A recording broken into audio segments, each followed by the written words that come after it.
this It's all this pollen and shit. This terrible air quality is ass, man. Yeah. All right, I think we're good to go. Wee woo, wee woo, wee woo, wee woo, wee woo. Bitch, I said wee woo. Welcome back to another episode of Shreddy Bois. Hey. What's going on, guys? Oh, yeah, I'm not too loud. Okay, all right. Oh man, what have you been up to since the last episode, Mike? Oh man, I'm such a boring person, man. Not a lot. Skill issue. It is. I've just been doing a lot of stuff like my not, cool stuff. I mean, I'd say some cool stuff. But I recently, my sister recently got married. Sounds like a snooze fest over here, huh? My sister recently got married. So for you know what? Ariel, if you're watching, which you're most likely not, this is for you. Congratulations. Congrats. But that whole thing lasted basically for how it maybe you don't know, but when somebody close to you gets married, or you're in the wedding by proxy, it takes up a lot of your time, a lot of your vacation and whatnot. For a second there, I thought you were going to refer to the marriage. I was like, Jesus fucking Christ! Did she speed run divorce? Like, Jesus Christ! Shit. Yeah, the new record, new speed run record. 1 minute. But no, you're like, oh, we got to do the rehearsal dinner, and family comes in, and you got to hang out with family and all that. So it's like for about a week, basically, our time was taken up with that. So you got to rehearse eating food. No. So it's like typically it depends what kind of wedding it is, but you'll rehearse going down the aisle and where to go and what to do if you're reading and stuff. And then after that is the dinner. Then you're like, all right, let's go eat. But yeah, that's pretty much, it. We had the wedding. It was awesome. I was the speech giver for my sister. I gave a speech, which... we'll see if I could harvest this from my phone. I wonder how bad it was. Dude, I killed it. Yeah, everyone was going nuts. I'm not even exaggerating. A lot of people were drunk. Including you. Yeah, I was very drunk, yeah. Oh, I was so nervous giving that speech out that I'm like, all right, 2 Crowns and Cokes. Keep them coming. Dude, I had I think 8 drinks. I could envision you being wasted as fuck giving the speech. And dude, only for you to get even more. Yeah. You drowned yourself in alcohol that day. I very rarely talk a lot, so consecutively. Unless it's Shreddy Bois. Yeah. Unless it's Shreddy Bois, pretty much. But yeah, I timed it out perfectly where I'm like, all right, I'm going to drink as much as possible right before dinner. And then when dinner happens, I'm going to stop drinking and let that food soak up the alcohol and be in the middle ground of sober and trash. He's lying to you. He never stopped. He didn't. No, I did. Stop. I swear to God. And you don't have video to prove it. I wish I did. If I did, I would have been like, yeah. Mike lied on the thing. You never want to drink with me because I will have evidence on you. Oh, embarrassing clips on you. Yeah, on the gram. On the gram. I don't blackmail, but when I do, it'll be your embarrassment. The gram. The gram. But yeah, no, that's that. I mean, I did that. The speech went well, and it was a good night, and just little things here and there, kind of surrounding the wedding, and I had nothing too exciting. I haven't seen any shows recently, which kind of sucks. You haven't seen any shows, or you haven't gone to any? Both. The day that you went to go see Inferi and Necrogoblin, what was it, Necrogoblin? No, hold on. So. Yeah, you go ahead now. So as of recording this video, this is like a week already, or about to be a week. Tuesday, May 31st. Wait, was it? May 30th. May 30th. Yeah. I went to the Metro to see Cattle Decapitation, Dark Funeral, 200 Stab Wounds, and Black Braid.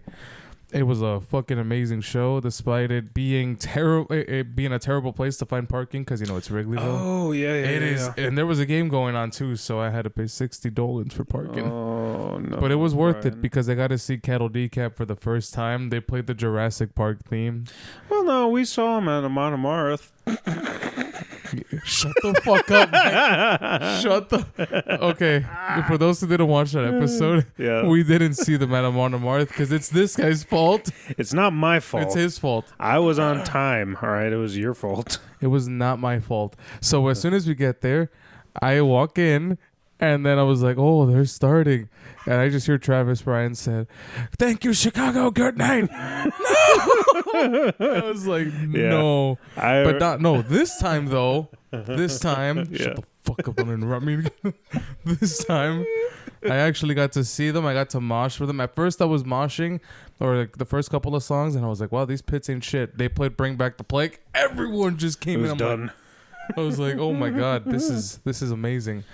But yeah, and then Dark Funeral came up, and it was also badass. Their vocalist grabbed the cross upside down. He spat on it and just licked it. Like, yeah, I'm not joking. I'm going to put a clip of it in a bit. I have the clip. Yeah, I'll send it to you. I was like, holy shit.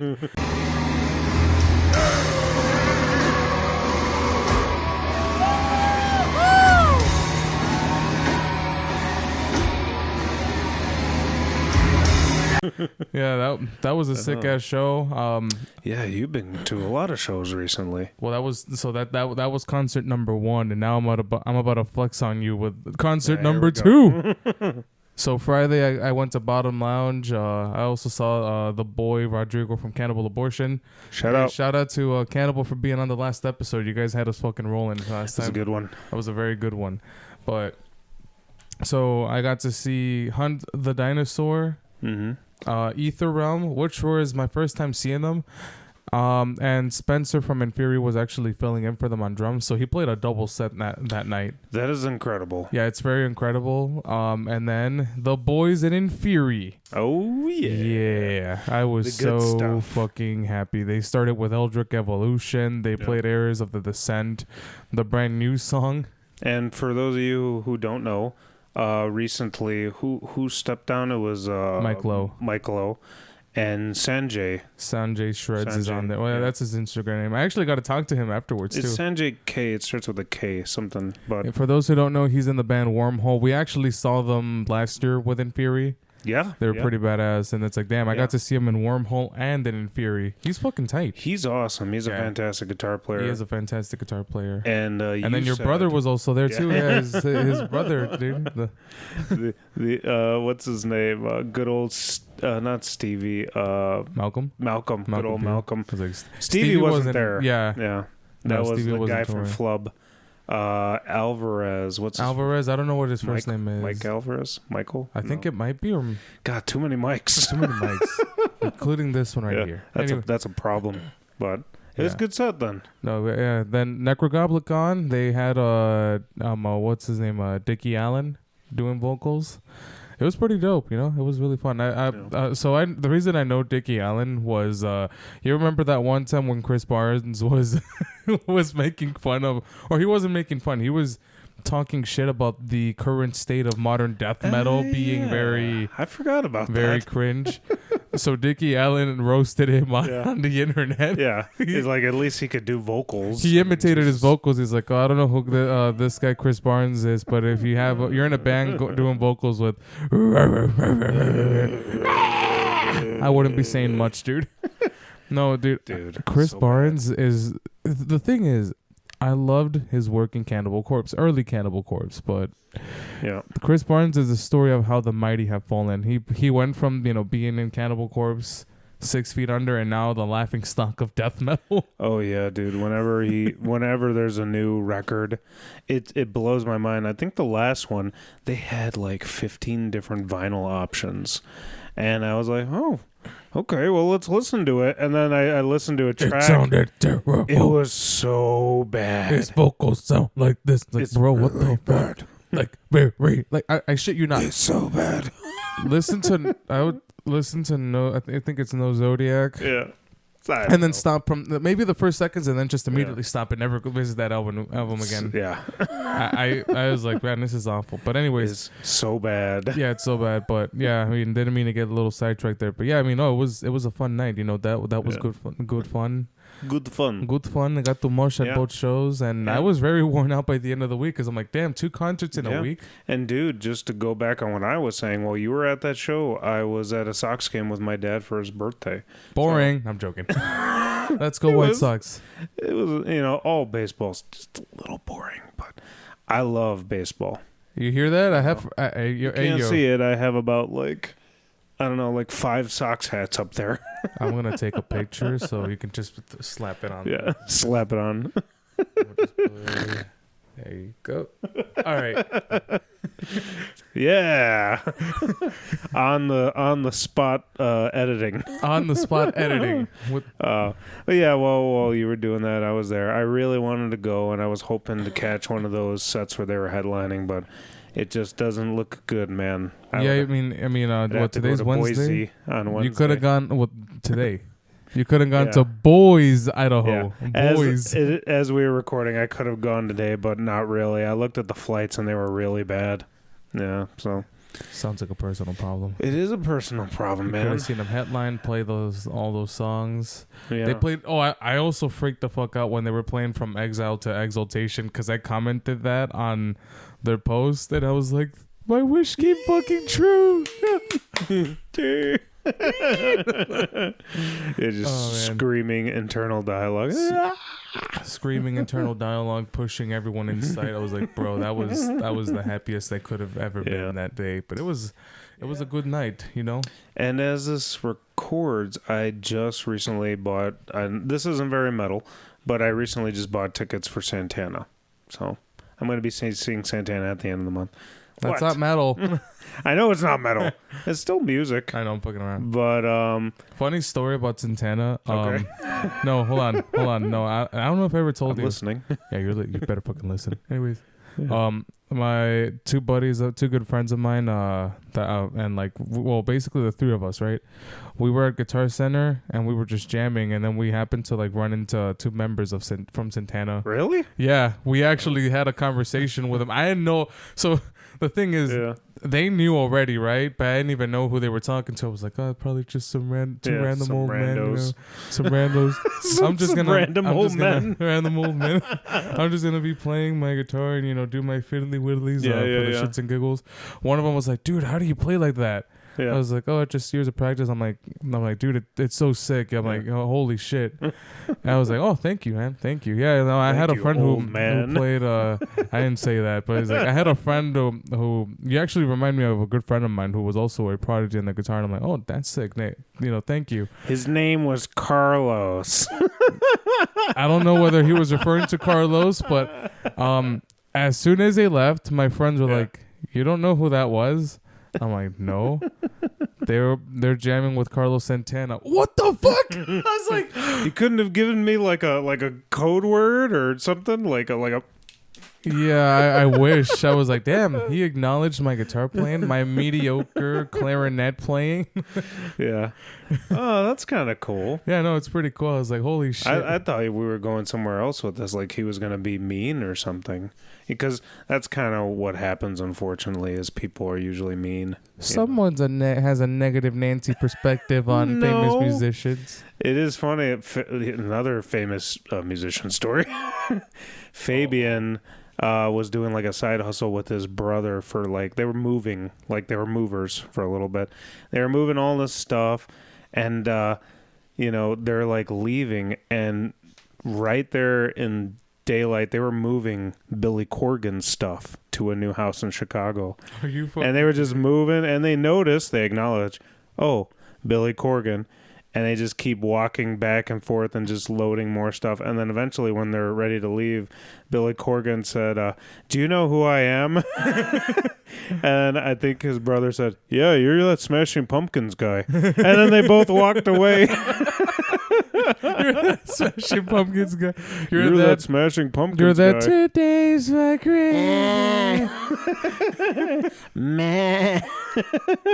It's the meh guy. Meh. Can't wait for tomorrow. Oh my fucking god, that's so accurate. Yeah, Oh. yeah. But that I don't have stories like that. But Fabian's got a couple that Pretty he's told lame me. of Mike, but okay. I know I'm not. I gotta get back out there. I need to go back to more shows. Gotta get back in the wild, where the wild things are. Where the wild things are. We're not gonna be seeing a lot of wild things at Santana, unfortunately. It's gonna be a lot of people in their late, like 50s, on a lawn, on the lawn with like dancing. desserts and chairs. Probably just listening, like easy listening Santana. Dun, dun, dun, dun, dun. Yeah.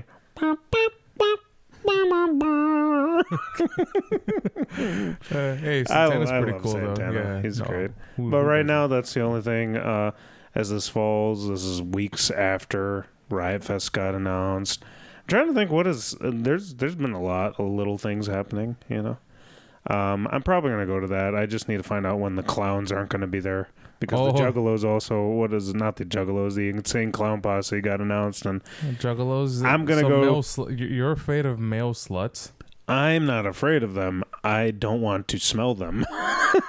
I don't want to be near those stinky, smelly, sticky. Yet he's near me, and, People. and I'm his co-host. Yeah. I feel offended and Hey, personally you're attacked by this. just one, okay? This would be thousands of them. That makes me feel special. Okay, good. I've never. So it's funny. I thought Insane Clown Posse was a meme at first, but I didn't know it was an actual band. They kind of are a meme. I've never listened to any of their songs. I used to. So it's funny because I remember I used to mix both them and Mundane. That's accurate. So I was like, Just the look. "Is that Insane Clown Yeah. Posse?" Oh no, that's Mundane. Yeah. That's the brum, brum, ding. Okay, but anyways, that's why I used to think that was Insane Clown Posse, like back in like middle school, early high school. Dude, that's so funny. That meme is gold too. That's a great meme. Yeah. But yeah, I'm probably going to go on the days that they aren't there. And right now, the only other show I have scheduled is Death Clock, but I'm going to change that. I got to go out more. Hey, hopefully by this point in time, who knows, maybe we'll have the Shreddy Bois business cards and we can start handing them to people. Start handing them for the price of free $99. Yeah, free 99. And at this point, also, we've been doing stuff, guys. We have already released at this point the latest Shreddy Bois tier list video where we argue about the validity of Bulbasaur. He wanted to put him in S tier because of his personality. His personality stinks, and it ain't I will shit. not have this blasphemy a second time. Mega Charizard X is goated, and I'm sorry. Ugh. But also, we recorded the latest What's in the Bag. Schwiggity swag, what's in the bag? Don't sue us. Don't sue us. Yeah. Yeah, you know we Red Robin. come. Yeah, we. So ate we're a Red doing a lot Robin. of stuff, guys. Give us some credit. Jesus. Give us some credit. Actually watch this crap. What are you doing? I'm going Being to unprofessional. I'm gonna be- at best. that's the next phase of my advertisement is just berating our audience. Be rating them for credit. Yeah. Hey, watch this. Watch this. Subscribe. If not, you're Yeah. unprofessional as fuck. Yeah, you dumb internet people. Oh god, that's aggressive. Yeah, I'm joking, guys. I love you. Keep watching our stupid content. That's That's berating. That's very berating. Anyways, Yeah, that's all I got. Do you got anything else? Any other shows that you went to? I mean, no, not. Well, I mean, for now, no. I was gonna go to another one Saturday the next day, but then I was like, no, I'm too You're tired. too tired.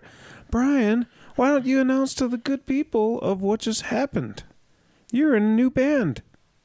I thought Are we you? were gonna be waiting for. Okay, well, whatever. All right. You could talk Well, about then again, it. by the time I'm pretty sure by the time this comes out, so just today actually, Yeah. I come to find out that I'll be playing a show at Reggie's for I believe. Hold on, I need to pull that up on my phone because I don't know my Well, name. you don't have to tell them the exact date, but just Right. tell them that you are officially playing with. Yeah, I'm officially playing with First Step to Glory. You Yeah. know, your favorite romantic riff Yeah. metalcore. Golf clap for Brian, guys. Yeah, shout out to the boys for having me on, giving me a chance, even though I suck ass at guitar. Yeah. I suck balls. So bad. So I suck booty butt dick, but anyways. No, I mean, yeah, so the first show, I'm pretty sure it's already passed, but, yeah, it was going to be, well, hey, Maybe it's going to be, hold on a sec, I'm getting there. So the show that I was initially going to be first is August 5th. I'm going to add a flyer right here, August 5th at Magoo's. And then there's Northwest Indiana Fest. I can't remember the date in that one, but I know it's in August. And the one that passed would be June 17th at Reggie's after the show that after Central Disorders first show in over a year with Dead Reckoning. So you're busy, bro. Very busy, very busy.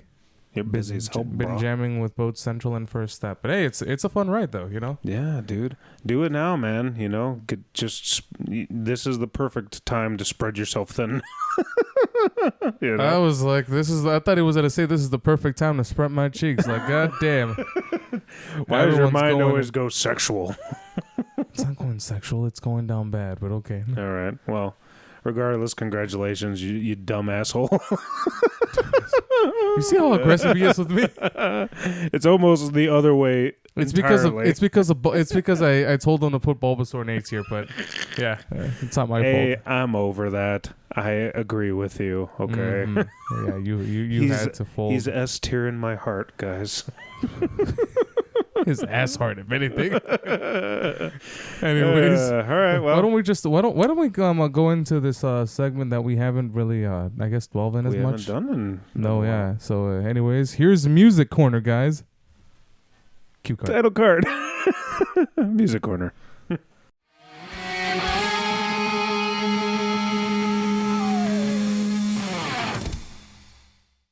All right, kick us off, Brian. There's a lot of new releases that have come out in the past couple months, and we don't necessarily talk about it, I mean, every now and again, if something we love comes out, we'll talk about it. But I mean, we can talk about what came out, last month in May and then June, but, okay, so obviously... Yeah, let's just throw it all on the table. I'm going to throw it all on the table. Just throw it all on the table. Jesus Christ. Okay, no more of that. Anyways, go ahead. I mean, we had so first, I believe second week of May. I'm gonna have to put the dates on there.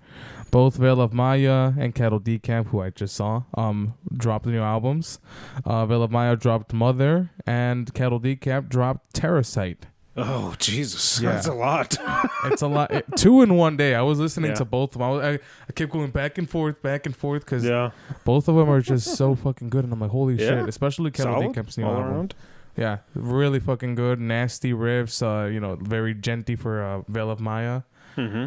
Yeah, and then there was the following week, we were blessed with Sleep Token. Sleep Token, Take Me Back to Eden. Yeah, very good and very atmospheric. Very atmospheric.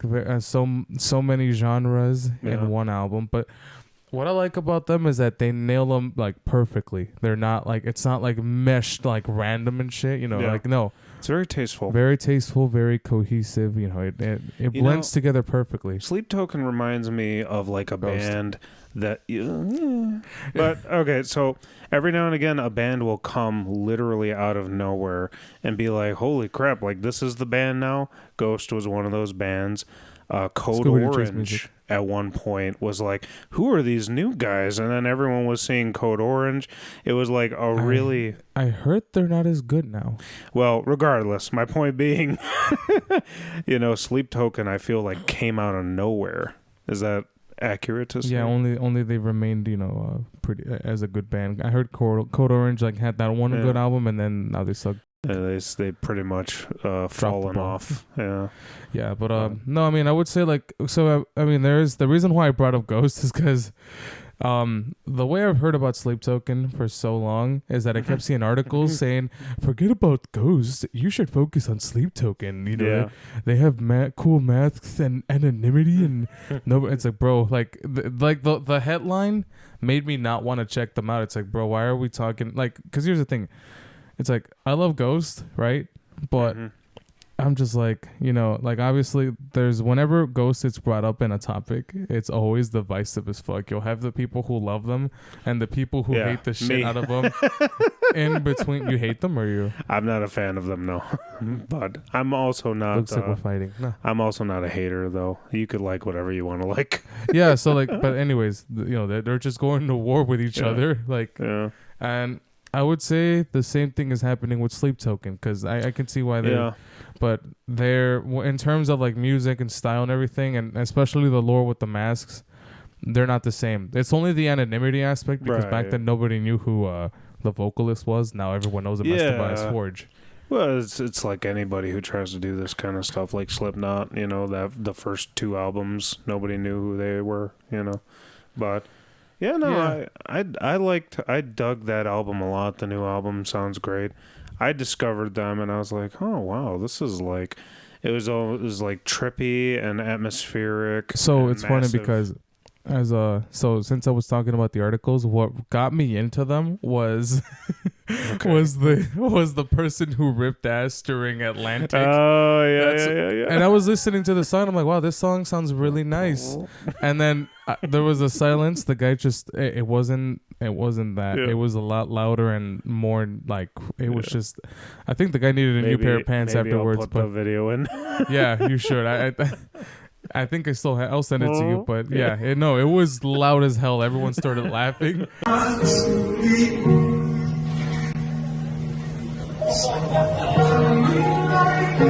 I'm pretty sure Vessel, that's how they call him, was also holding back laughter while he was singing. But I was listening to the song. I'm like, this sounds pretty nice. I gotta check them out now, especially. It took shout out to the person who ripped ass. If it wasn't for you, I wouldn't even be getting. Can you imagine just being up there at a very, like the climax of your song or something, and you just hear everybody like. It wasn't the climax. It was like a break in between. But let's pretend that you didn't hear the fart. And you're up there, but you do hear everybody laughing, and you're like, "What? What did I do?" But the facade comes down, and that was making headlines everywhere. So I was like, "Oh my god, okay, now I have to check them out." I was I listened to how they sound like. Now I know what I'm getting into. That was pretty funny, dude. Yeah. And besides that, Cataclysm announced a new album, but it's not out yet. They have a new single that's pretty sweet. Oh, also Crypta announced a new album too. They released a single. I haven't listened to it yet, unfortunately. It's pretty sweet. But it also comes out in August. Silosis, at this point, has released 2 new songs. I don't know when the new album comes out, as well as the band Doth has released. I think there are two new songs. Are they releasing an album? Yes, I don't know when.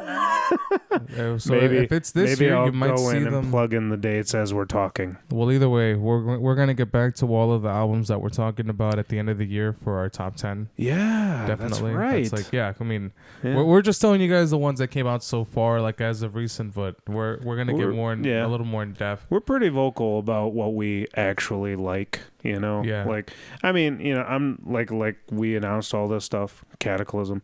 I'm not the biggest Cataclysm fan, but if they release a banger album, I'm gonna talk about it. Yeah, I mean, same here. Yeah. I love Crypta though. Crypta's pretty great. Crypta's really fucking good. I gotta see them again. Yeah. But for this next album, we're gonna go in a little more in depth about it. As this recording drops, how long has it been out? About 3 days. As of today, it's only been something like that. 4, 5 days. It came out last Friday. Today's Wednesday, Saturday, Sunday. So 5 days. Okay, yeah. Avenged Sevenfold dropped a new album called "Life Is Nothing But a Dream." It is the first, it's basically the first album in 7 years. First time they dropped something in 7 years since the stage. Yeah, since M Shadow's operation. M Shadow's operation. He had vocal surgery. Oh, shit. Which is why I'm going to talk about something later in this. But, so, all right. Before we go on and present our cases, how about this? You say a rating. No, hold on. I want you to go first and tell me what you thought about it. Then I'll go. Ladies first. All right. Right off the top, let's just do a rating. Do you want to go to 5 or 10? You can do 10. 10? Okay. That's a little bit. My rating's going to come after your statement, though. That's I want to keep it surprised. All right. So my rating for this album, I listened to the whole goddamn thing. You know where I'm going with this. A 4.5 out of 10. Ooh. All right. Now, Brian, when I grew up, I was a closeted Avenged Sevenfold fan. All right? Don't look at me like that. It's just like how you have to pretend that you Especially listen. how the fact that it's Pride Month. That's actually... A happy Pride Month, by the way. Yeah, I was like, oh. To all our Shreddy boys and girls and they thems. Non-binary fans. Shreddy thems. Shreddy thems. Hey. Yeah. Like I said, I was a closeted Avenged Sevenfold fan. I was listening to a lot of death metal, and I would have been scrutinized if I, had thrown that out there. I had a lot of dickhead friends in the scene, I include. Yeah, well, no, I didn't know you yet, but you couldn't. I'm one of them now. I loved Hawthorne Heights. You couldn't tell people that you liked Hawthorne Heights unless you were in that scene, or you'd be made fun of. Same thing with any of those emo bands. You couldn't, I loved all that stuff. I loved Yellow Card, and God damn it. My whole point is I've always been an Avenged Sevenfold fan. I could say that honestly. I was there since the beginning, and growing up with them, you see the transition in their sound and all that. And then there was a turning point where I stopped being an Avenged Sevenfold fan. Hail to the King. It was Hail to the King. The album before that, Nightmare, I'm like, okay, it's still good. There's still some bangers on that, And then Hail to the King, it was just bad. It was like an afterthought. It was direct song stealing. There are like 3 songs on there that are direct rippers from other songs.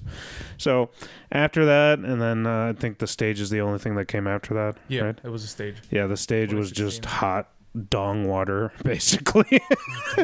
And in that time period, M Shadows got vocal surgery. A lot happened, with the record. They had a record label dispute, if you remember correctly. Which is why the stage might have been so bad. But then M Shadows had surgery. And then here we go, all the way to this release. They released that first song, and I was like, Nobody? What? Yeah, I'm like, what are they doing? Like, it's just the...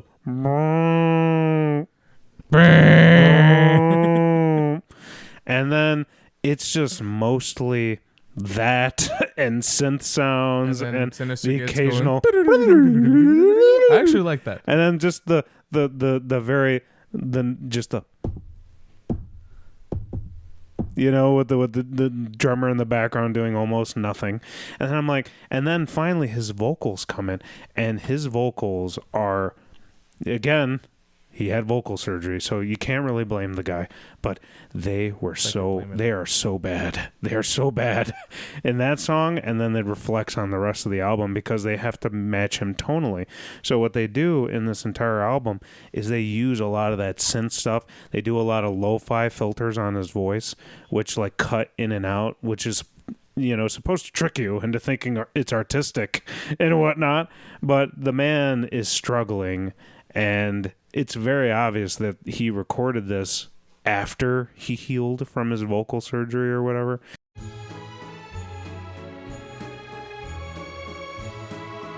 Because it's riddled with synth and just weird stops that happen for no reason. And, like a lot of weird, like no singing, just statements. You made a joke about it the other day. It was like, yeah, hold on. Yeah. So more. Yeah, more. More. Butt plugs. More. Wish. Red Robins. More. Come. Okay. Anyways.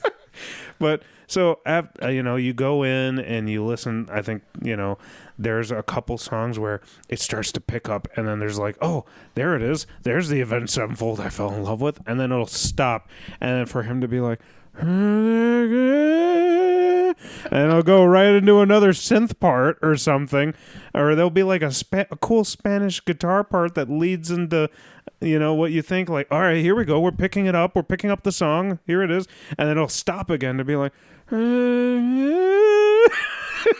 really, just really, really horrible vocals. And then there's like, and then I think it's the halfway point of the album where it really takes a weird atmospheric dive to where they're just, there's piano, and there's nothing wrong with piano, but like there's a song that sounds more like a Queen song than an actual Avenged Sevenfold song, and you could be like, all right, well, that's just them evolving the sound. But do you remember the backlash that Linkin Park got when they switched over? Yeah. They were still able to maintain that sound and evolve further and have a fan base, but this was so drastic, so incredibly disgusting. Now, with that being said, I am mostly ripping on the synth and M Shadows. The guitars, Sinister Gates has never sounded more like he's been practicing. Like, it sounds really good. All of his leads and stuff are articulate. He's been practicing. The guitar tone is a little questionable to me. It's a little scratchy.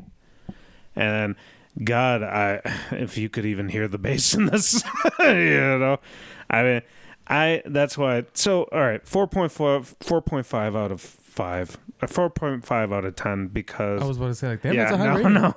It's just, it's not, it's better than the stage, but not by much, and the artwork's pretty cool. I like that direction, but just looking at the artwork, you probably could have guessed that this album was going to be like this, very like left field, very just weird, but yeah, I listened to the whole thing.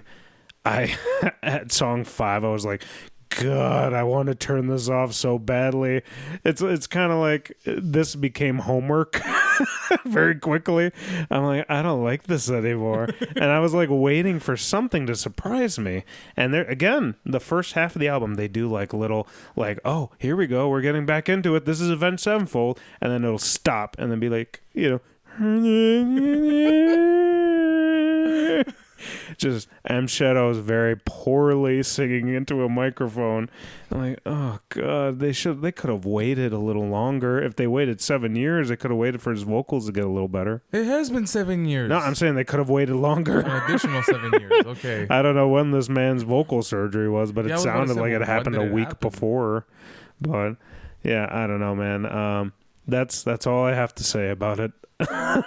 It comes off like I'm very angry and butthurt, but again, I ditched them when Hail to the King happened, so I'm not either of those things. I'm just observing it, and some people can transition to a new song sound successfully. I think Mastodon's one of those bands that went from what they were to like happy, like music, and then some bands just don't do it well, and I don't know, we'll see. I think the album that you have to look for is the album after this one and see what they do with it, So, assuming that, they keep going, but... Yeah. You go ahead, buddy. Well, you want to know why I said ladies first? You all heard the term ladies first, bitches follow, huh? All right. Well, there's a difference here. This bitch don't follow. This bitch is going to lead. Are you ready to hear my rating? Hold on. What's your score? Just you stretch here. You already had your Shreddy Bois stretch. You don't get to stretch. It's my turn. We make it a segment. It's my turn. Shreddy Bois stretch. Anyways, this is going to surprise the fuck out of you guys. I give it an 8.5 out of 10. I enjoyed the fuck out of this album. And you want to know something? Why? Because I'm not the old grouchy fan that was expecting it to be Waking the Fallen and City of Evil type of sound type of album. But you know what? I actually enjoyed it. This album is progressive to the fucking core. It's something. Look. If you're gonna be expecting, like Waking the Fallen, City of Evil, like old Avenged Sevenfold, the one that you fell in love with, like this guy right here, you're gonna fucking hate it. Like, of course. Yeah. And when I listened to this, I was like, I am not setting my expectations too high, not too low. Just be like, all right, listen to this with an open mind as much as I could. Mm-hmm. Basically digested, just listen to it. I listened to it a total of like what, maybe how many times did you listen to it? a one time. Well, somebody has a lower attention span than I do because I've listened to it a total of like 20 times already. Jesus Christ, from front to back. And I will say this album is a type myself. of album that you have to listen to from like beginning to end. I don't mean to sound like a vinyl hippie. Well, actually, you have to listen to it beginning to end multiple times to pick up what the actual theme of the album is about. It's as simple as that. Okay. Anyways. I love that voice. That's so funny.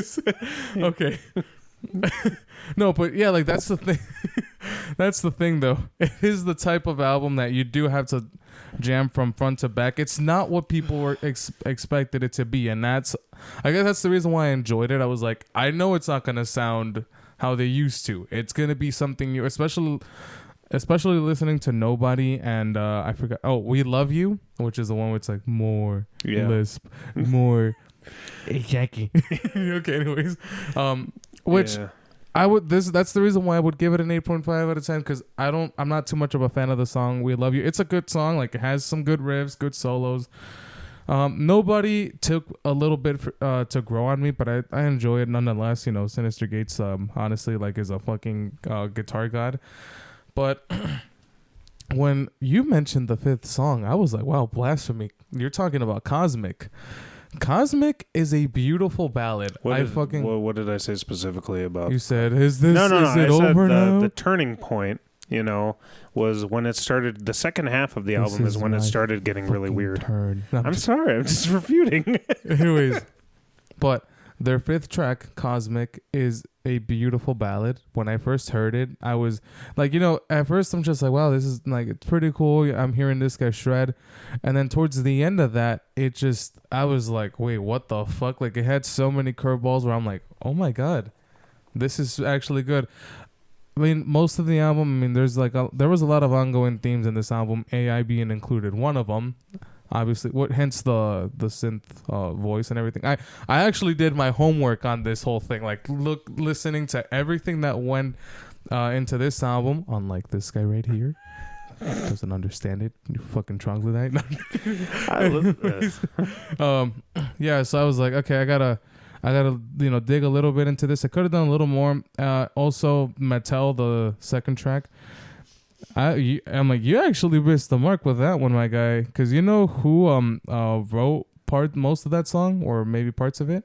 Oh, Jimmy Sullivan.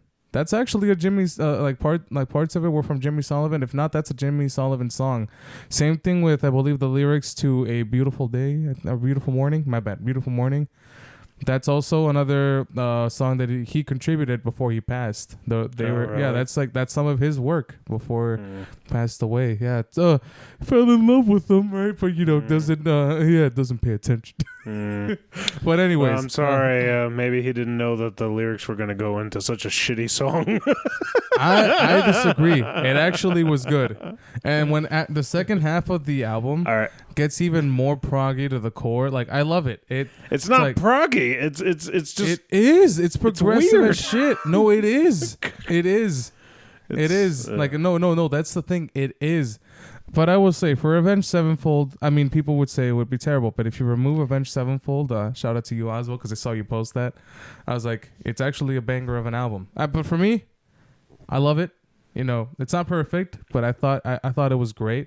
I enjoyed the fuck out of it, which is unexpected. I'm pretty sure you guys were expecting me to basically double down or triple down like this guy. This guy said, I wanted the sound that made me fall in love. No, it's not even that, dude. All right. I came out of the closet as a closeted Avenged Sevenfold band for this. Dude. A Legion has had a lot of different sound changes, specifically when Riley McShane came in. Yeah, he could have just focused on a Legion, Archspire, all those new bands. But here's the thing, right? He was able to very slowly put them into the sound that they have now. Not now, he's not in the band, but their latest album, right? Their latest album, Damn Them. Damn Son. Is the most different thing that they've ever released, and it's good. He was able to do that because he very slowly. He's like the first album he came in. He's like, okay, I'm gonna do my death metal vocals, but I'm gonna inch them in a little bit with the cleans, And then the album after that, they're like, All right. Totally different genres, but okay. They're not. No, it's the idea. It's the idea, Brian. He again did a lot of different songs and different ideas and more clean vocals. It's like, oh, all right, we're changing up the style a little bit more. And then finally, with Dandem, they finally reached this point where like we're doing some artistic shit here. We're changing it up. The second half of that album is crazy too. You know, that's my whole point. Is I was willing to listen and accept that more. He said willing. God damn it. Against his own will. Because they eased the audience into it.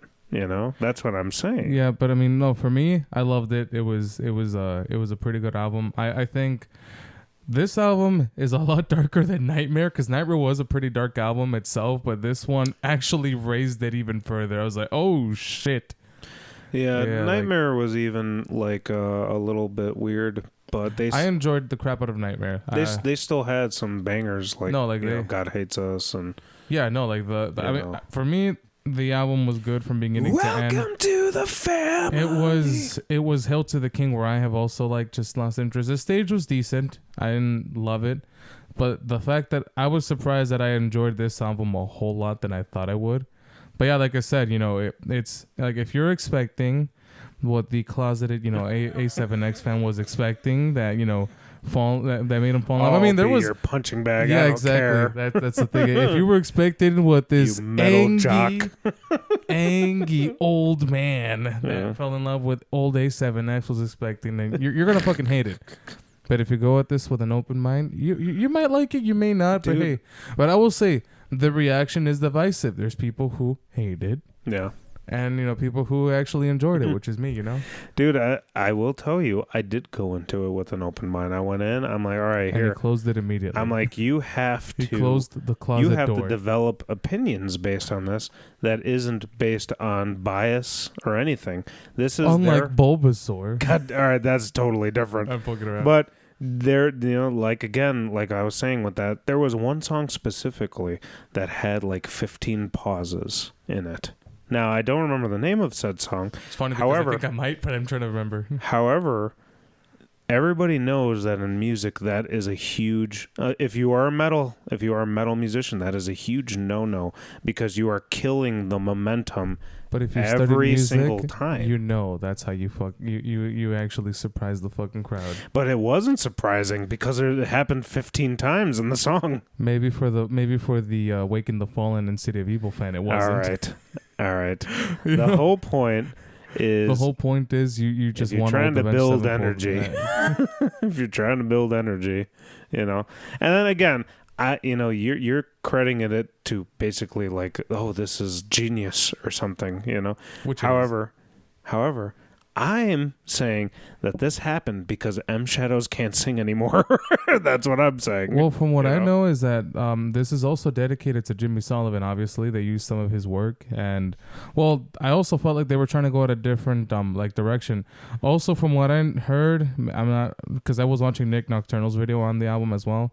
Oh, I saw that. as well. Sinister might have used a piano plugin. He on did. His, He on did. his Axe Effects. So basically a lot of the stuff that he was, because I remember seeing a video of Sinister like using the Axe Effects a lot more. I'm not gonna lie. He has experimented and orchestrated. For me, I think it's beautiful. It's not perfect, Yeah. but it was a beautiful album. Like I said, We Love You and dude, that's- Nobody were kind of like the hiccups for me, but the rest of it was just like, I thought it was awesome. It was like an adventure, but then it just obviously you started noticing it just gets very depressing towards Yeah. the end.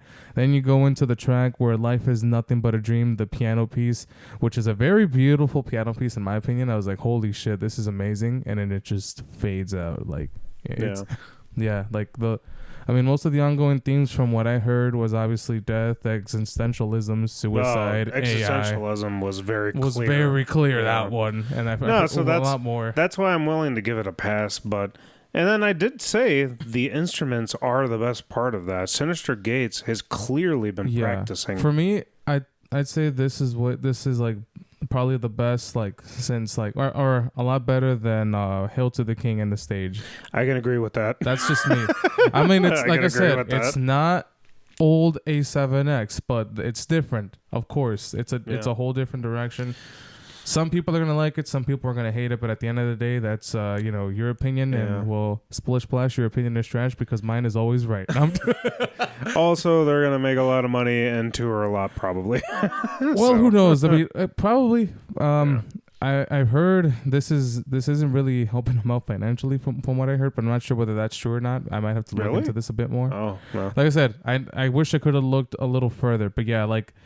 When I'm like I said before, because I remember when you were saying like, don't tell me what you think. I was like, okay, I need to analyze this thing a bit further, heavily, because that's the type of. Well, I don't do this for every single album I listen to, because I mean, at times I can take the fun out of it, out of music. But, yeah, of course. When there is an interesting, which this one was very interesting for me. It's like I actually want to like see what makes this good, just to learn. Like okay, what like. Why is this good? What is it that it, like, why, like, just analyze the whole thing from beginning to end, and which is why I ended up enjoying it. But yeah, Cosmic is such a beautiful song in my opinion. It's an amazing ballad. 6 shreds. I wasn't mad at it. I wasn't mad at Cosmic. It's just again the beats. Disappointed. The beats, dude. There were just certain things that really unnecessary, like the more.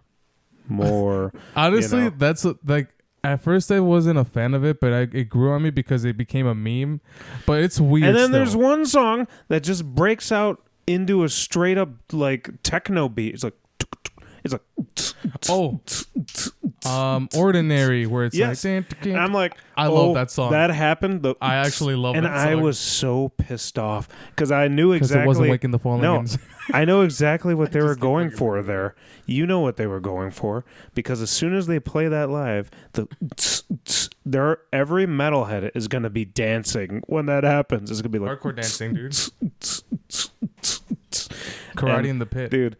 That pissed me off. I think maybe that was the point where I'm like, I really want to turn this off. But Sleep Token uses that a lot, and that didn't piss you off. Dude, it's a different vibe entirely. Well, no, because I mean, I would say Bradley Hall kind of like brought because Bradley Hall didn't really like Sleep Token. He said the way they mix is a very boring way, which, well, I would disagree with that. But, they both share similarities because they're basically blending genres together. Yeah. Sure, some people will say Avenged Sevenfold kind of dropped the ball like you did, but it was like, I didn't say that they. I'm fucking around, but anyways, but you're making me sound like a villain. I'm not the villain. That's the whole point. That's the whole point. Good cop, bad cop. Good cop, bad cop, and that's the good cop, mentally unstable cop who stabs people. That'd be me. Anyways, no, but yeah, I mean, this was actually a pretty good topic. Just to add a little more laughs, make antagonize the crap out of Mike. And we haven't talked about, like, I feel like mostly we've been talking about a lot of like Twitch and YouTube drama stuff lately. So it's good to go back to the roots a little bit. Yeah, I mean, go back to the roots a little bit. I mean, well, there is a little update on one of our topics but first, we need to finish this whole thing up. That's. Hey, I'm good if you're good. I mean, not yet, not yet, motherfucker. Okay. Nah, but for me, as I said, it was just it was a fun ride for me to listen to it. I mean, I definitely would recommend, or maybe you can just go based off of what Mike said and just not listen to it. But that sounds like a skill issue, anyways. All right, buddy. I'm actually excited to see what they're gonna come up with next. I would like to see the thing after this, basically. Yeah, if it's more of this, I fuck with it. I'm down. Give me a half and half. I'll take a half. Just as long as it gets him out of the closet again. Anyways, that was music. That was Music Corner. You meanie. Meanie? Meanie doesn't even fucking describe it. But anyways, what you been playing, Mike? All right.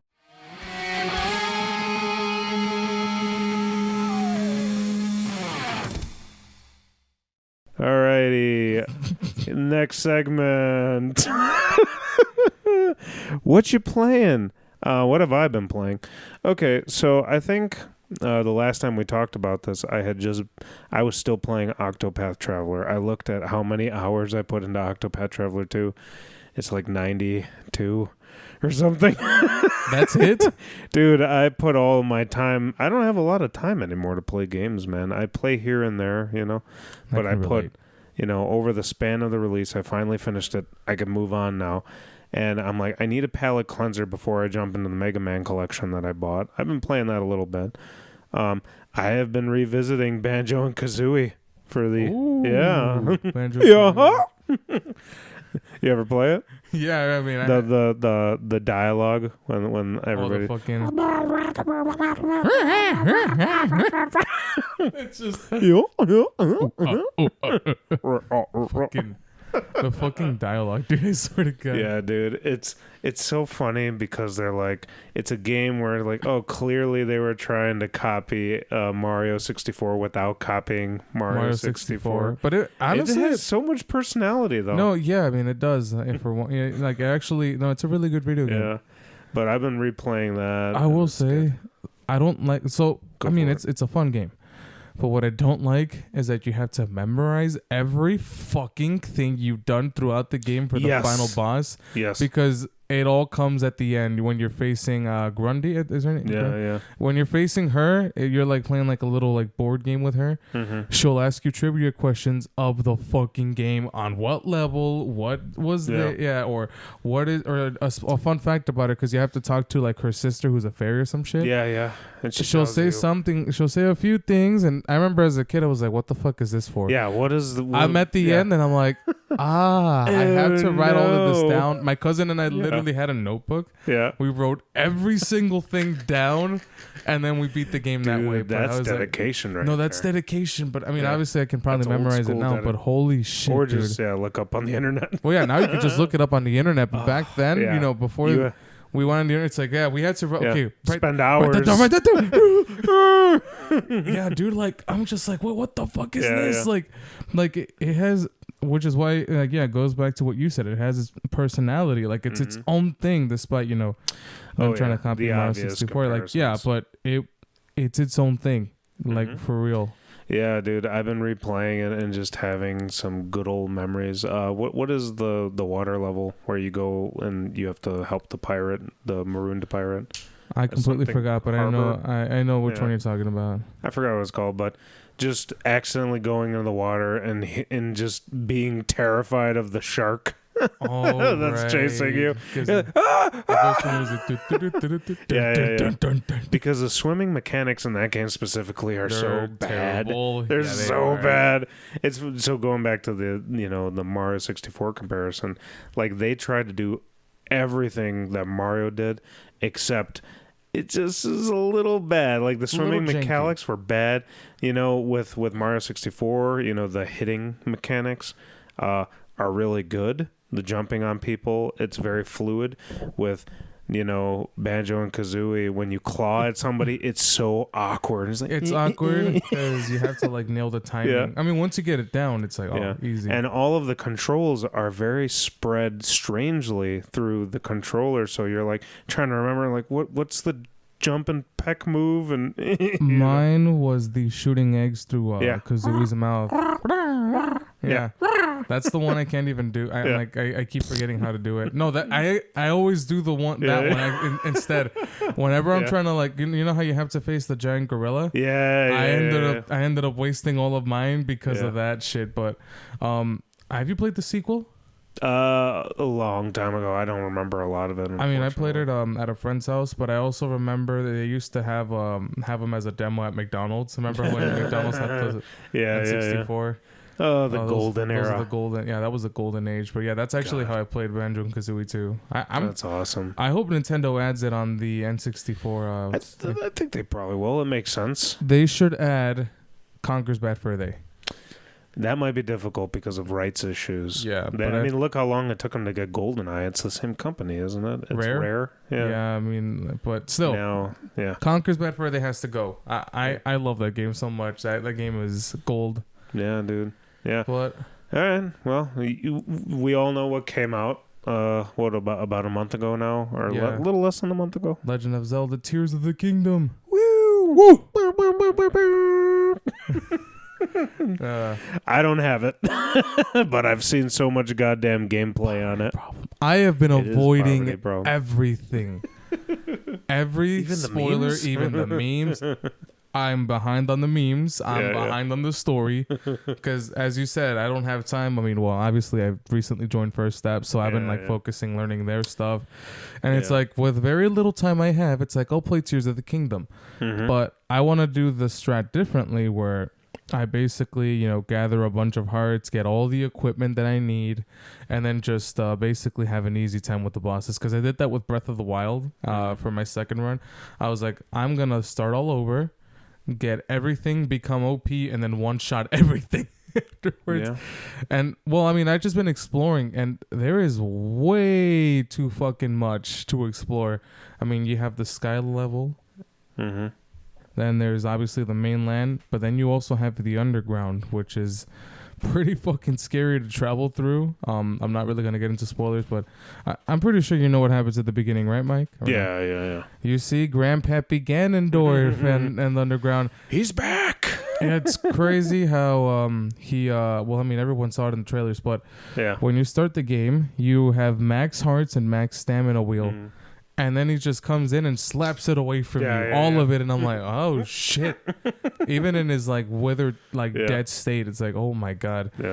But, it gave me chills when I saw it. But like I said, I'm way behind on everything. I avoid everything as possible because there was also a bit of a controversy saying that apparently Tears of the Kingdom is too woke or some shit or too left. God. But I can't watch that video because I'm like, okay, if there's spoilers and, well, obviously there's political. I still want to see why because it's funny, see what stupid takes are they coming up with. But I can't because if I do, I'm going to ruin the game and I'm like, for myself. And I'm like, I want to beat this game.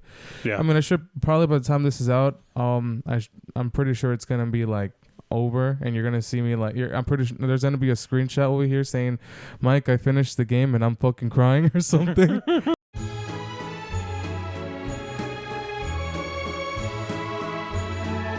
On there just as proof that I finished it because I mean usually Zelda games they're the nostalgia hits you very hard and seeing Ganondorf gave me chills and it's like I get to throw hands at him again, huh? How many times we have to teach you this lesson, old man? I love the young people. Man. But yeah, that's pretty much all you like kicking people's butts, huh? Oh man, anyways, I mean that's pretty much all I've been playing. Yeah, no, dude, that's awesome. I mean, again, I haven't played it because I haven't fully completed Breath of the Wild, even though I know what happens because of playthroughs and I watch a lot of Twitch. What? The Breath of the Wild came out in 2017. I know. I didn't get a Switch until the pandemic. By now, you could have been... 2020, no, it's 3 years since you are misdoing the math here, okay? When the pandemic happened, there was no more Switches for a year. Yeah, I remember that. And I waited a very long time to get a Switch. 2 years, and still couldn't. I got it, and then I went really, really far. And then I stopped playing, but I watched a lot of playthroughs, with don't do it. However, I have not picked up Tears of the Kingdom. However, I have been enjoying the hell out of these memes because the main thing that people are memeing about is the crafting system. Oh. Yeah, no, I'm not gonna spoil anything. But it's all the crafting system. You see people putting so many videos. I mean, I've seen the pictures of those, but like I said, I just can't watch any videos because if it contains spoilers, I'm like, nope, I can't do this. There's one meme where Link sees a chainsaw in a stump, and he looks at it pensively and raises his glove, and then in the next panel, the Chainsaw Man music comes on. He's like, that chainsaw, and he's got the mask and stuff. It's so funny. But yeah, no, I spoiled the mask one. I'm joking.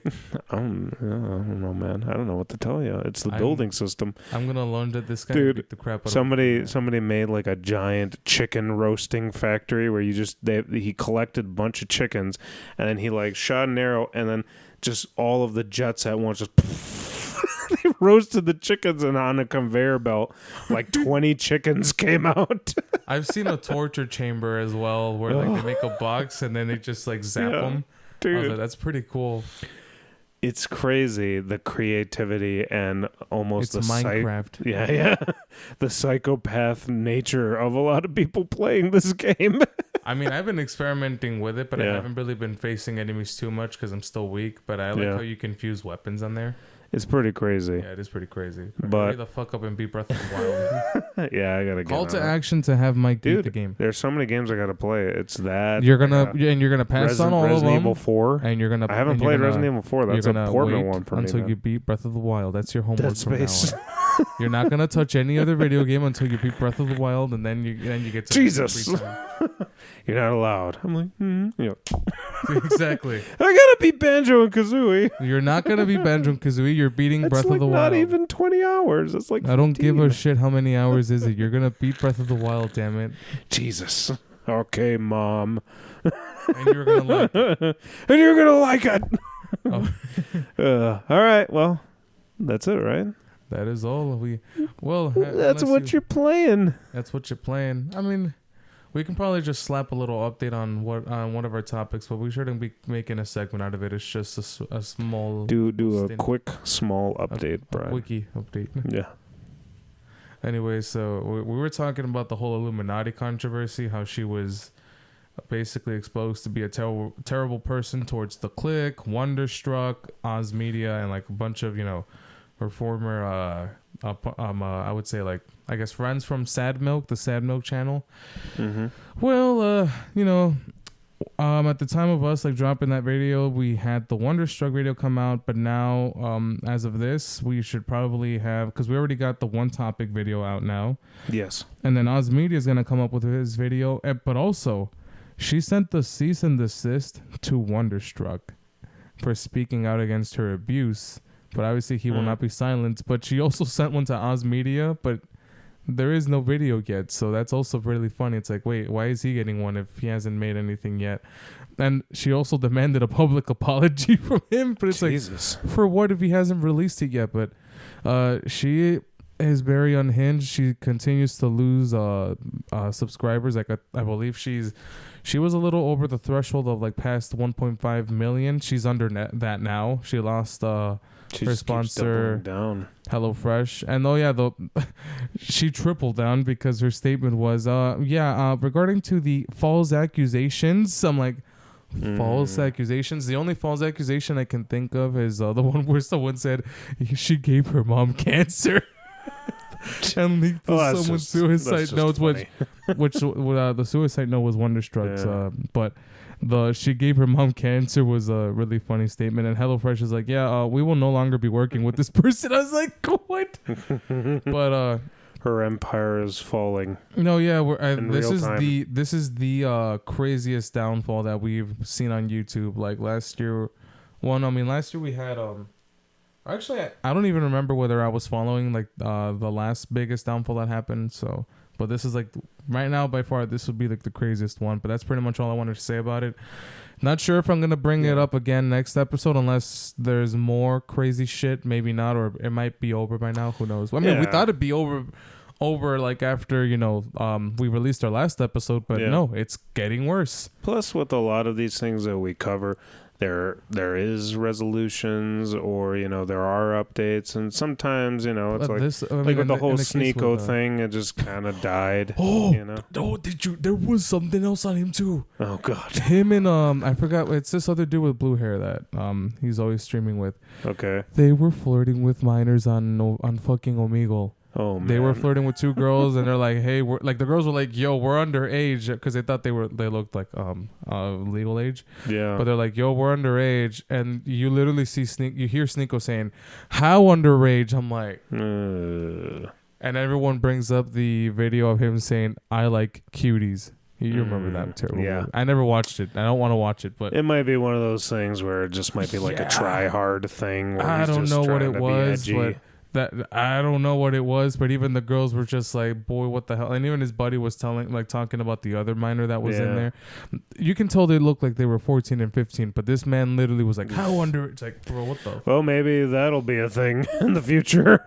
Who knows? Probably, I Who don't knows? know. I mean, there's that, and then I mean, there's a potential fall of the red pill community. You heard of the whole fresh and fit thing, or Yeah. did you see the video of them, like of one of them wearing a KKK hoodie and saying slurs or some shit? I heard about it. I didn't see the video. I witnessed because one of my favorite content creators, Infernal Omni, put it up on his channel, and I was like, what the fuck did I just like? It was awful, and I was like, wow, because they were going after ABBA and Preach. But or it was a war versus them, but I was like, I don't think it was a ABBA and Preach versus Fresh and Fit. It was Fresh and Fit destroying their own career. Jeez. Because it was nuts. But other than that, I mean, well, if there's any updates to this thing, we might cover these on the next thing. Maybe Illuminati might have some legal shit happening, so we're probably gonna have to follow that.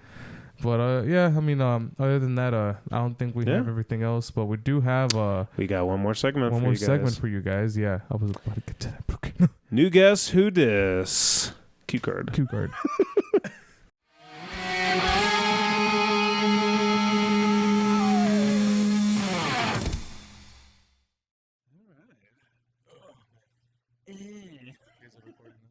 Testing.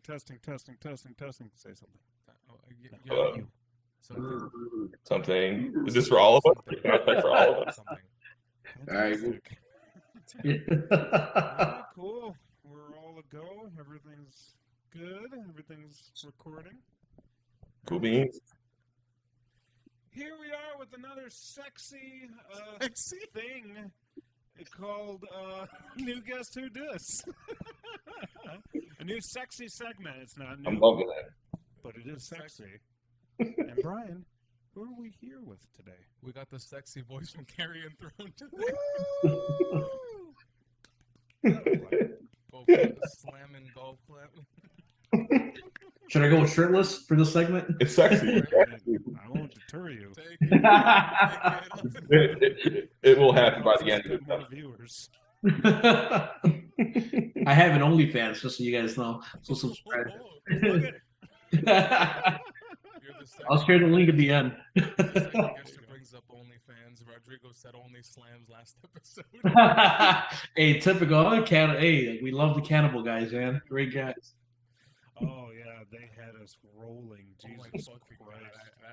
That interview went off the rails immediately. I was like, holy crap. On who? It was Angel or Rodrigo?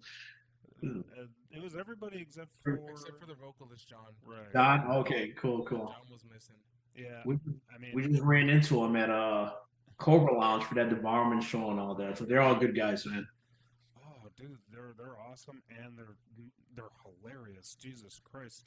Like I remember. So when that interview started, I think I'm like, it is kind of moving a little slow. You know, I think we were still trying to feel each other out. And then there was like a turning point in the episode where the rest of it was just laughs. It was. It all started with Wish.com and butt plugs. That's pretty much it. Wait, do they sell butt plugs on Wish.com? Yes, they do. On Wish.com. Yeah. According to them, at least, you know. And then they you know, when they were plugging their stuff, they told us to look them up on Google Images, which was because Rodrigo has feet pictures. Fantastic.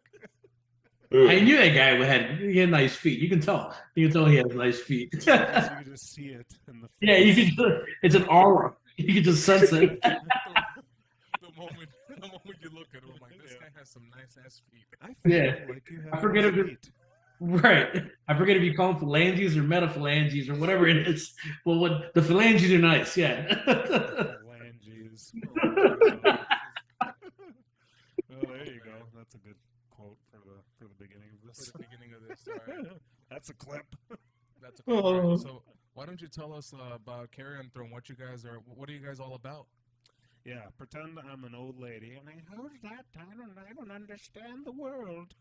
All right, so I'll start. Yeah, you can go take Are you a rock band? As a lot of people know, we were people who are in the scene, metal, whatever, rock, we were Epitasis before. I remember those. And yes, Brian was one of the OG, Epitasis covers on YouTube. So from like 10 years ago. Right. So we were first predominantly, I'm 29 now. This was back when I was like 18, 19. Me and Chop are the original members. But we were a tech death band before. Remember the whole tech death craze back in when Necrophages was still around, Obscura was in their prime, the Zenith Passages made an appearance, and Fallujah and Rivers of Nile. So we're all like, Hell yeah. so all those bands were techie, In Full Darkness, Warforge, local guys, got to give them a shout out. So we were techie at first, and then that kind of just went away after like maybe we had some lineup changes, and we actually were blessed enough to pick up this gentleman here from Cataplexy. As soon as they Cataplexy. Yeah, that was my first band. Was Cataplexy. Shit. Yeah. I've seen you guys like a long ass time ago. That was the road show that one show in Little Village, I think. Oh, okay. Yeah. Oh, yeah. We've been around. I started Cataplexy when I was in high school, so that's like 2007. Back. Yeah, I'm the old man in the band. I'm 35 right now. I'm 35. I'm the old man. But yeah, I started Cataplexy in 2007. And went till 2015 was our last show. Oh, okay. Yeah. So, and then I hooked up with these guys because we played a bunch of shows with Epitasis, and I just like their sound. It was like it was tech death, but they also threw their own little flavor to it. And it was like they had this sound, and I'm like, man, I'm done with. I need to hop in. I couldn't just stop playing music, so it's like I need to find another band. And these guys were great. I'm like, I need to join these guys for sure. And it's funny, a lot of the old bands like Cataplexy, you guys before Warforge was Warforge in His Honor, a lot of those older school bands, like it's funny how you see them start, which you guys can probably see. You see a band start, and then like the members, you get different members where you still have like some of the same members, but everybody kind of evolved their sound. Like Warforge was like super techy and dark, and now they're like doing their own thing, and like we were all about tech death, at the time, and this and that too. But I guess the older you get, you really like just like, I guess you stop like bullshitting yourself on what you want people to like. You have this image of yourself that you want to portray, but you're not. If that makes sense. Matures is what you're saying, right? Exactly. Like you're either like, okay, I quit music and become a enterprise manager and rent cars. There's nothing wrong with that. Right. Nothing wrong with that. Have kids, the whole thing, right? Yeah. But or you like tough it out and you discover what you like. And for us, it was like as soon as he joined, me and Joel have a pretty nice, like with Carrion Throne. Like as soon as he came in, we switched drummers. As you guys know, we have Izzy from Through and Through doing drums. We have Alex, who was in Perpetual Defilement and wasn't Through and Through before, doing vocals. Chop was, like I said, has been original. He was in Cataplexy, brutal death metal band, and then me and him started throwing in a lot of those pedal elements. So pretty much Carrion Throne is just like we just became slower, heavier, and just a lot more noise and reverb. So we don't even want to call it a genre, because if we call it slam death metal, then people are going to expect slam death metal all night. If we call it brutal death metal, people expect Defeated Sanity all night. If we call it noise, then people expect, Sun. They expect Sun and shoegaze the whole night. So just call it death metal because we throw in every element. But I can tell you this: we do have we have a couple songs up. They're kind of like you can really hear the brutal death metal, the slams, and the reverb in both of them. The newer ones are going to be a little more straightforward, but we're actually switching tunings now to drop G. So we were in drop A predominantly. So now we're gonna do drop G, and pretty much like going forward, we have a show next month, the Reggies. But after that, we're probably going to be more down tempo, just straightforward, dissonant slams. That's it. We kind of finally agreed like what we really want, and it makes us very happy. It makes our weenies tingle. Sorry. We're already at that age where you guys we know what we want. You get me? We all like it. The guys all agree. Well, it's very nice when you guys know when you have a band and you have a consensus, everybody likes what we're making. Everything. So Yeah, it's awesome. It's great too. You got your spaghetti tuning. You got your. No, I appreciate that a lot. Here when we write like all the riff challenges and stuff, it's truly like just whatever idea comes, just write it. And I don't know, we might do something with this one day. All of these riff challenges that we got, but yeah. it's good also to be in a band and just be with like-minded people, but also not be stuck to a specific genre or just title. Yeah. Just label You yourself as one thing. You pigeonhole yourself, right? You guys would feel the same way. You like one sound and you want to do something else, but you're like, I can't. Our viewers are not going to let us. Like, yeah, I mean, if you like it, great. I know you guys can try to see, the segments you guys do, so you can do everything. We're the same way. If we all like it, great. At the end of the day, it's a band, and we work on consensus. If everybody's happy, great. If not, constructive criticism. You got to be open to constructive criticism. You know what I mean? So we all get along too, which is the best part. For You sure. know, Very cool. Yeah. I mean, that's the best way to be. Is I forgot who I was talking to about this, but there are basically two ways to like run a band, and either one of them is kind of not right. It's like in one hand, like you could really, really like the people that you're with, and maybe you're having fun at practice and stuff, and maybe on the other side, the business though kind of takes like a hit, because nobody in the band knows what the hell they're doing when it comes to that angle. Or it could be the opposite, where all of y'all are so business minded, but you wouldn't call yourself friends or or anything like that. And it's good to have like a healthy balance. I feel like the way that you guys are talking, it seems like you have a healthy balance of the two, like work and actually wanting to be in the same room together. Definitely. Yeah, because we've all been there, I bet, in the past with old bands. You come into practice and you're just like at the point where you're like, I don't want to be here anymore. Like, this is no.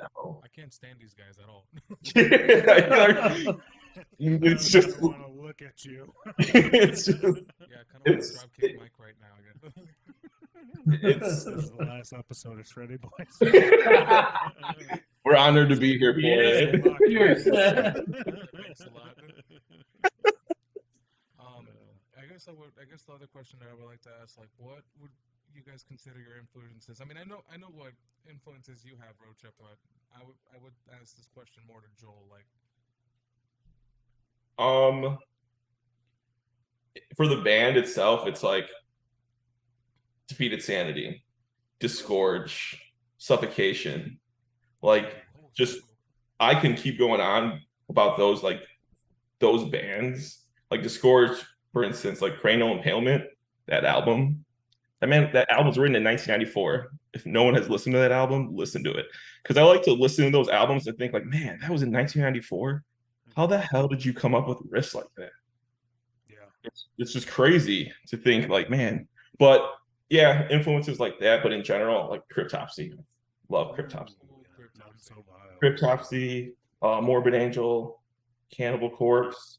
But yeah, Cryptopsy to me is like the band. Like that's peak. None So Vile is like to me the greatest death metal album written. It's really heavy. What would your thoughts be about the Unspoken King album? Oh man, because that album, either you hate it or if you like it, you'll get shot on sight for liking it. You're not this. I've heard that before. You're right. I've heard that a couple times. It's you're giving me PTSD right now. I'm like having flashbacks, but I don't know what you're talking about. It doesn't exist. It's not real. It's not Run away. Lord Worm is in the band forever. I gotta go. No, yeah. Like I remember when they released those two first tracks, and I think I like downloaded it off. I forgot. I listened to those two tracks. I'm like, this isn't real. I honestly said that. I'm like, these are fake. This isn't really Cryptopsy. Yeah, probably it's probably some random LimeWire file. Exactly. Yeah, because I think that's what it was. I downloaded it from. I think it was like still LimeWire days. First, it was the Soldier Boy song. Yeah, Yeah. it was Gucci.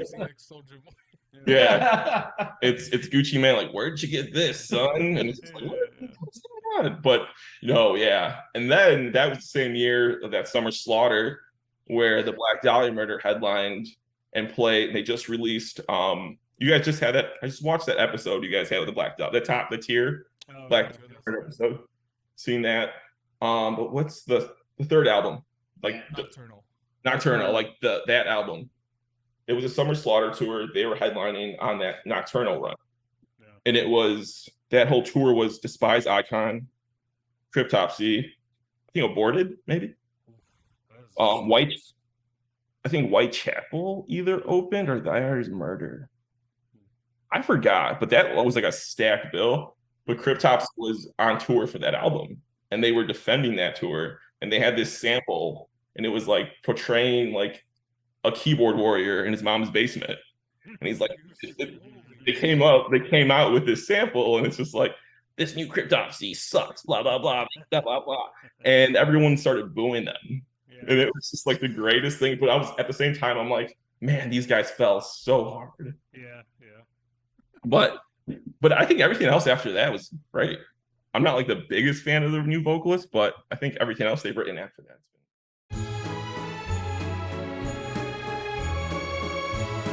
All right, guys, we're back for. All right, guys, we're back. We're back from New Guess Who Dis, and we got an awesome the boys guest. in fucking Carrion Throne. Yes, and is a great. All right, full disclosure: we're recording this before we do the interview. You never fucking say that. Anyways, shout out to the boys, Rocha and Joel, for joining us on this exciting episode. I go way back with Rocha since like 2013. Mm-hmm. Probably might be throwing a little picture of him and I like back when we were much younger, right here. Check Day one OGs for life. Check them out on all of the stuff. I'm sure it was a fantastic interview. And, you can find all of their stuff on the music streaming platforms. Definitely. And YouTube as well. Check them out. Go to their shows. Beat the crap out of each other at their shows. Oh, yeah. They're your favorite slam death metal. Guys, it's obviously here at Shreddy Bois we support local Chicago bands, and we condone spin kicking each other in the pit. But it's we cannot stress enough. We can't stress enough. It's very important to support your local metal scene because, before you know it, maybe bands just stop doing it. Like Chicago, we're very lucky. We're very fortunate to have a very saturated metal scene. Definitely. If you don't support them, who knows? You suck. You don't support them, you suck. You fucking troglodyte. So go find your favorites and go support them. I mean, I got one of my favorites over here. If you know, you know. I'm like looking to see. I'm like, oh, that's Slayer. That's Slayer. That's Slayer doesn't need any support. They're done. They're done. All right, guys. Well, that's we're done. That's all. Thank you for joining us on this brand new video. Hope you guys liked it, and don't forget to like, comment, subscribe, share with your friends. Please share the goddamn episode, guys. Share the damn episode. This is Mike and Brian signing out. We see, peace. That's it. Go home. Get the fuck out of my lawn. Get out of my house.